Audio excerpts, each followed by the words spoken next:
Well, what do we have here? An update in regards to the Edmonton Oilers and some very interesting comments made by Leon Draisaitl's agent.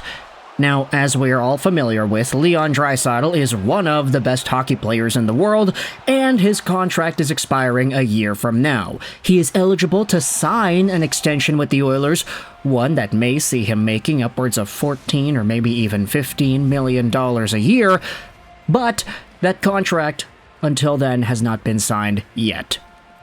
So, speculation has been running rampant as to what the situation is, whether or not Draisaitl is going to stay, whether or not the Oilers are going to be able to re-sign him, if they can't re-sign him, should they trade him, etc., etc. There's a lot of discussion. You could go out there and have pretty much everything we've been talking about with Sidney Crosby. You could also apply to Draisaitl, and we have slowly made our videos about Leon and the potential of him going to teams like Boston, and there was an entire rumor about San Jose. However, let's go out there and read the latest as to what his agent goes out there and talks about. So, let's go out there and refer to this article on icehockeynews.de.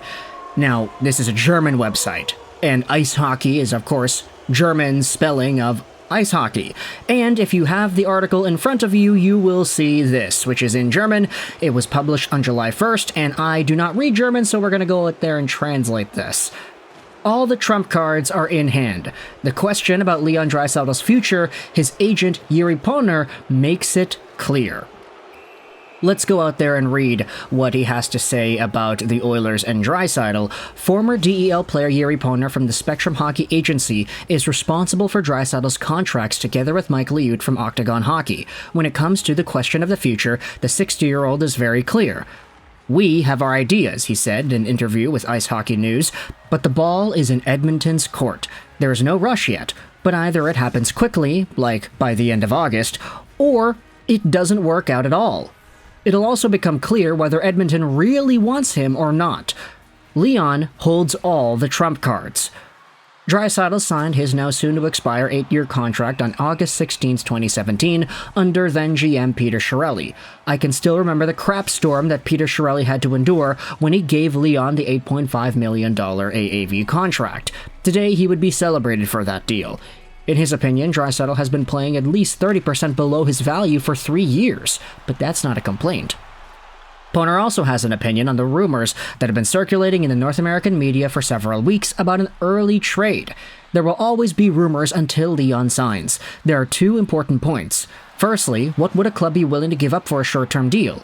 Leon would then be a free agent again, and the club would lose far too much. Secondly, what would Connor McDavid do a year later when his contract expires and Edmonton has already given up his best friend?" Poehner says he is very confident that there will be an agreement with Edmonton in the end that both sides will be happy with. So, I don't know if it's common protocol to see the agent go out there and speak about it in the newspaper saying, "Hey, this guy will probably sign, like, he'll probably get the deal done, it's just a matter of when and what number satisfies both sides." Obviously, it's more optimistic for Oilers fans who want to see Leon Draisaitl return, but with all of the speculation on North American media, things are kind of falling into a different category here. While it is true that the agent of Draisaitl said that it's probably likely that the contract gets done, he also did say that it's very dependent on what the Oilers want to do. With this in mind, we've had a few other articles and things popping up here. This is what Draisaitl himself said on his contract situation after the Stanley Cup Finals. "It's going to take a little time to figure out what I want, what the Oilers want, and what everyone else wants, and then we'll go from there." There also was an article published on the Hockey News asking whether or not the Oilers should trade Draisaitl if extension talks fall flat. And it's interesting because that's actually a pretty similar idea as to what Draisaitl's agent talked about as well. How the Oilers probably have an idea of what they want Draisaitl to come in at, so they should just give him the offer and then they'll think about it. If not, there could be some sort of inkling that, hey, maybe the Oilers don't really want him back and then they could trade him. This is also talked about on the Hockey News by Jim Parsons. Let's go out there and read this article over here. Draisaitl, currently on his $8.5 million deal, is expected to command a substantial increase, potentially in the range of $13.5 to $14.5 per year.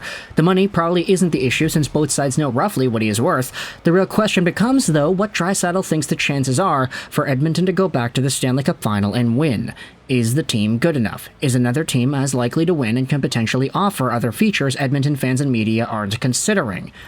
Then there's the Connor McDavid issue. With McDavid having an extra year in his contract, the duo's desire to stay together in Edmonton will be a significant factor in Draisaitl's decision. Maybe Leon wants to wait and see what the market has to offer in a year. Perhaps he'll know better what McDavid intends to do as he fields offers from other teams. It would be hard to blame him for having all the facts and entertaining ideas.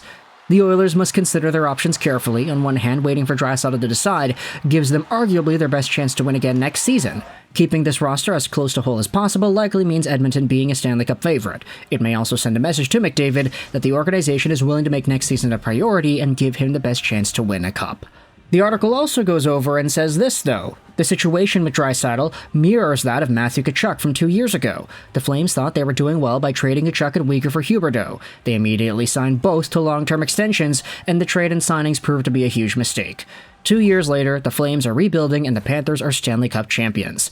Any potential trade involving Draisaitl would need to bring in promising or established players who are guaranteed to be contributors for the seasons to come, and while the Oilers are in win-now mode, the odds of that happening are low. Maybe holding on to the player regardless of the outcome is the right play. So these are all just different, varying perspectives on the Draisaitl situation and what options are there. But with the agent speaking out saying that it's all up to the Oilers at this point, I do kind of feel more optimistic that he does come back than not. Of course, though, we had seen some of the other guys have different outcomes. I mean, Evan Bouchard, I think the update was that he's not going to have any contract negotiations until the end of next season, which is a big gamble, of course. Like, if Bouchard goes out there and continues his absolutely stellar, 2-point per game production like he had in the playoffs in the regular season, of course, I'm not saying he's going to get 160 points, but if he goes out there and gets a 100-point season, which I don't think is, too unrealistically impossible, then he could be setting himself up for 12-ish million a year next season. If he had signed right now, he could get 10. But that, of course, is the risk that comes with betting on yourself in today's modern NHL landscape.